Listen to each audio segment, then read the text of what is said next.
అందరికీ నమస్కారం. ముందుగా మీ అందరికీ విజయదశమి శుభాకాంక్షలు. ఈ దసరా రోజు మావోన్కి ఇలా అవుతుందని మేము అస్సలు అనుకోలే.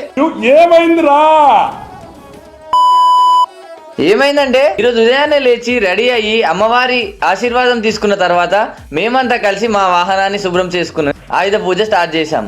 ప్రతి సంవత్సరం జరిగే ఈ వాహనాల పూజ వల్ల ఎన్నో లాభాలు కలుగుతాయని మేము నమ్ముతాం. అలాగే మా దసరా పండుగ ఇలా స్టార్ట్ అవుతుంది. ఆయుధ పూజ అనేది దసరా సందర్భంగా చేసే ఒక ముఖ్యమైన ఆచారం. పాతకాలంలో రైతులు, కార్మికులు, యోధులు వాడే పరికరాలు, ఆయుధాలు, వాహనాలు అన్నిటినీ దేవత ఆశీర్వాదంతో శక్తివంతంగా కాపాడబడేలా పూజించే సాంప్రదాయం అదే మన ఆయుధ పూజ. మొత్తానికి ఆయుధ పూజ అనేది కేవలం పూజ కాకుండా మన వృత్తి, వాహనాలు, పరికరాలు పట్ల గౌరవం చేసే జీవన విధానం. ఇక మా ఆయుధ పూజ అయిపోగానే మేము బైక్లన్నీ స్టార్ట్ చేసుకొని ఒక రౌండ్ ఊర్లో వేసాం. మా ఊర్లో ఉన్న శివాలయం దర్శించుకున్నాం. యాక్చువల్లీ అదేంటంటే పెళ్లి కాని వాళ్ళు గుమ్మడికాయ కొట్టొద్దంట. మా ఊడు స్టైల్గా పోయి గుమ్మడికాయ కొడదాం అనుకుంటుండు.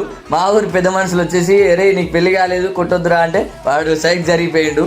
అది ముచ్చట. తర్వాత ముచ్చట సాయంత్రం జమ్ము చెట్టు దగ్గరే కలుద్దాం. అలాయ్ బలాయ్ తీసుకుంటూ ఆనందంగా ఉల్లాసంగా ఎగురుదాం.